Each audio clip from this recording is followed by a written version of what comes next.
So please help me welcome Damon Brown. It's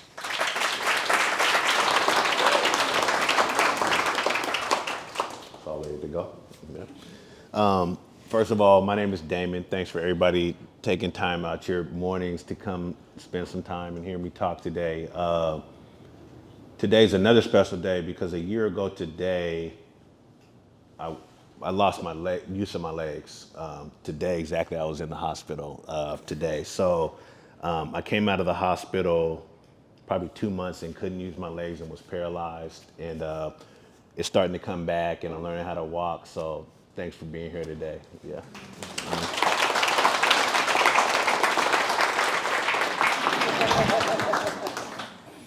All right. Well, do I control the slides? All right.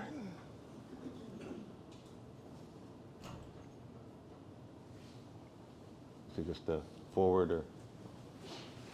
I might put the USB in. Okay. Here we go. One. Oh, One something in. oh shoot. Always the case. Well, congratulations on your anniversary. Thank you. Thank you. Thank you. Thank you. Yes. Whew. All right, let's give it a try now. Is it the arrow forward? Okay.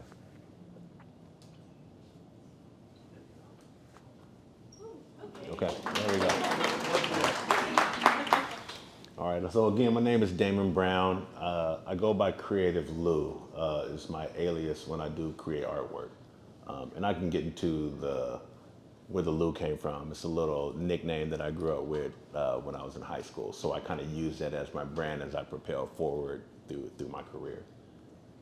I'm a multidisciplinary artist, probably focusing on public art, illustration, design, digital painting, and product design at this point.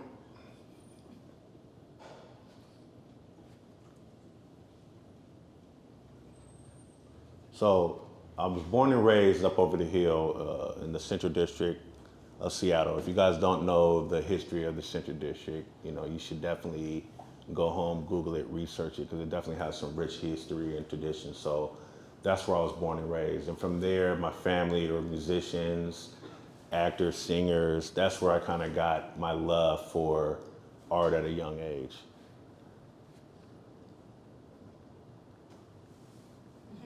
Okay.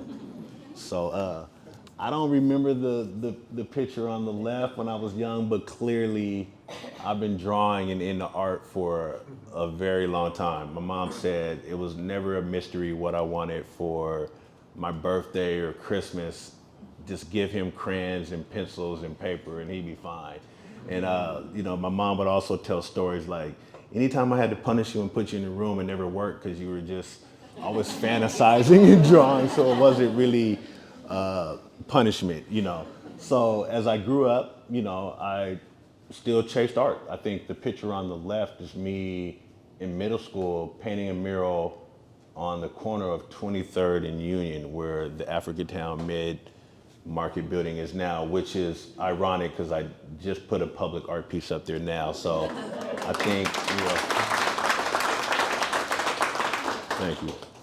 So it's a full circle moment to have a piece in the community that I grew up in, definitely back in the day.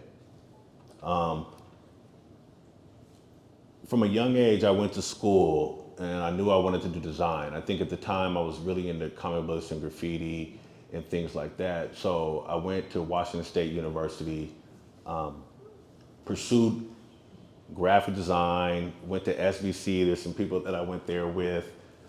Had a lengthy career in design, chased titles, chased projects, chased the bucket list of movie posters and books and all those classical things that you wanted to do as a designer.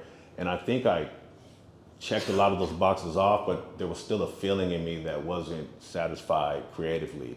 So I saved up enough money, went to my wife and said, I need to walk away from all of this. And we're talking about like 20, 30 years in this field, right? I was like, I gotta walk away from this. Something doesn't feel right. Like, I wanna do other things. So I left my corporate job after years and started my own studio, the Creative Lou Studio, and had this vision you're probably gonna laugh. All I wanted to do was sell artwork at $50 a piece. I wanted to get art in everybody's home.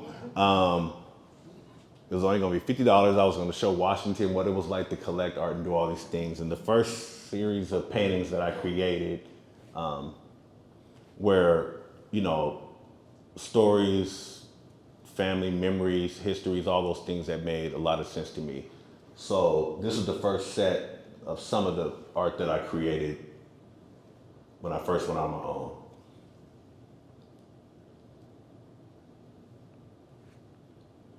That led to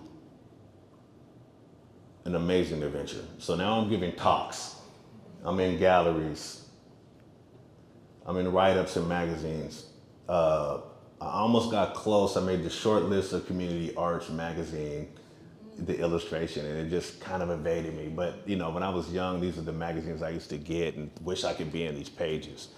I missed it, but at least I got a letter from them that said, you're shortlisted, you're the top 100. So anyways, went on to do things for Microsoft, the Xbox launch. This was like a big 40 feet replica of the gorge that they made of the Xbox for the launch of it. So I was able to put my picture on there. I ended up getting a chance to make a 50th anniversary Starbucks poster. It was aligned with some artists that I used to look up to when I was young. They did the 25th. So to be part of the 50th collection was an amazing feat for me. Where am I pointing at? Ended up having a gallery show at the Washington State Gallery, which was full circle for me because I left there. Didn't have the greatest experience in the art program there, but it was full circle to come back and have an art show there. And then something happened where the city of Seattle was putting a public art boot camp together. So I applied, didn't know anything about it, didn't really know what public art was. I was just like, I think I just need to go through this door. I think this is something I need to just check out and see what it is. Went into it, met Aaron here, one of the artists I met there, and several others,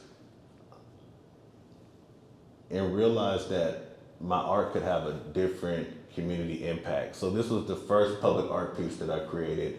I think the budget was $7,000. You gotta create it, fabricate it, install it, and it needs to be able to last outside for a year in the elements for $7,000. All kinds of red tape between you can't have your public art next to the sidewalks, you can't have it here, you don't want people to be able to push it over, all those other things. But the idea that surrounded, even though they had all these parameters, the idea was we were gonna beautify the Lake City area that needed a little boost of love with some creativity.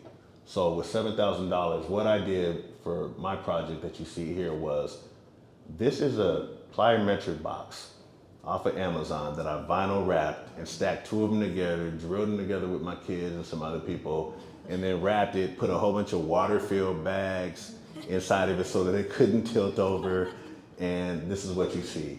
I thought it was gonna make it. When I picked it up, it did smell like yes, it smelled like outside, so it didn't make it. So I ended up having to dump it. But this was the first time I realized like I could have a community impact with my art, a different kind of impact. Like design is one thing, but public art was a different impact, right? So then it moved on to doing the outdoor research building where we did something for Soto. And I created a design, we did merch for the store, mugs, but I wanted to create an artwork that the whole community of Soto can come out and be part of beautifying the Soto area. So I ended up designing and painting where do I point this at? Okay, ended up painting the outdoor research building. The next one I did, I had an opportunity to tell, this is on the Children's Hospital on Othello. So I had a chance to tell the Othello community story. And the story was the past, present, and future of the Othello area. So I created these kind of mosaic type patterns that had an indigenous flower from the area, some water at the bottom, kind of had a theme that represented all cultures, and kind of put that together. Let me go back. How do you know how you play it? Is the video not working? No. Oh, no problem. Okay. So this is what I was able to create this. The second one is at the Steelhead Alley Mariners venture across from Mariner Stadium, where I created, it's a pretty big mural of a classic baseball game that was played near Garfield High School at a park. And what we did with this is I took all of the baseball teams, cultural baseball teams of the area and put them in a game that was played. And this is kind of what you see. So it represents the women teams, the Native American teams, the Asian teams, African American teams, all playing a game. And you can see this across from the Mariner Stadium at Steelhead Alley.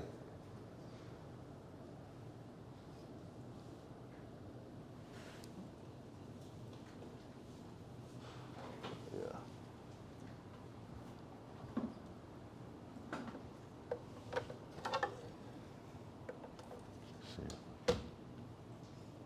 There we go. Okay. Another one is I had a chance to tell the story of the community at Children's Hospital, again, inside their inside gym. So I was able to just kind of draw some characters, kind of do a pattern. And it was kind of Lenny Wilkins sponsored the gym. So I put Lenny Wilkins in the middle, right there playing the basketball. And then I just kind of put people that represented the Rainier Beach neighborhood and put them in the gym. So this is like, I hope kids come in here and play and whatever they do, meetings, they're able to see this and feel represented on the wall. And with this, now that I'm in public art and on my own, I'm actually having a chance to do illustrations. So I was able to flex my illustration work there. This moved on to doing Starbucks tumblers, where I was able to do these for like Black History Month with the theme of community. And what I wanted these to be was like, when you look at these, you feel that moment, but you're kind of peeking into the community. You're kind of looking past them to this community or whatever it is you take from it. But to have a chance to have these nationwide and all through Canada was really cool. And then the message you get on the back and on social of how, you know, being able to see you represented on a Starbucks mug and what it meant to them and all this stuff is really where those are the parts for me that are important. It's cool to have Starbucks mugs, but the message and what it means to people is the one that really like hits your heart. And the video doesn't work. The second one is I did a public artwork. Okay, we'll pause for that. So I was one of the artists to choose to do Uncle Bob's building that's in the ID. And what I wanted to do is and he fought for equality for everyone. So I took the symbols for equality, kind of drew them myself, and then to fill them in, I started putting the Native American patterns in, Asian, Black, and all these different patterns to make this laser cut balcony of these different patterns and these shapes. And the cool thing with this is that even to go beyond that, with the sun moving and the clouds, I wanted this to constantly show you a different shadow and change, to show that change and it's forever going, and just remind you of what he meant to the community. And you can see, the video would play, but you gotta go see it yourself now since it's not playing. Next from there, I had an opportunity to design the first Black or marathon running shoe for Brooks. So with this is, you see the movement, like you're crossing the finish line and going forward, and resilience. And then it ended up kind of turning into this collection in this shoe for Brooks.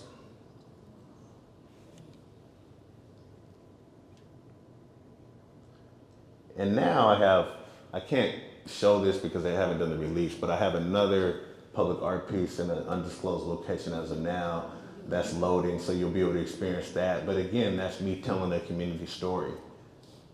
So when I jumped in and wanted to sell artwork at $50 a piece and get it in everybody's home, I had no idea that it would turn into this and that I would have this impact creatively that I have on communities and what I'm able to do.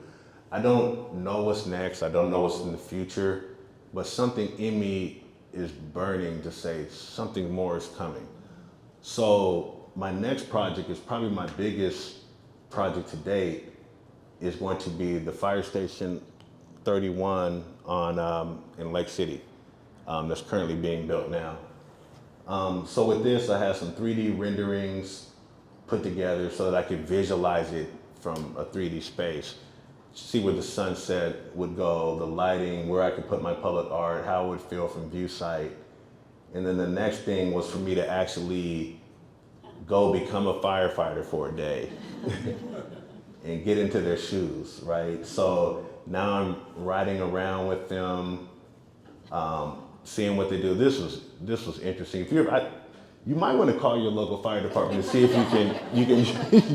you can ride around with them.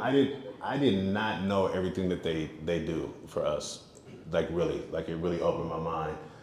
So the community is one thing, but to also see what the firefighters go through on a daily to help protect the community and us was amazing. And I'm able to throw all of that into my artwork.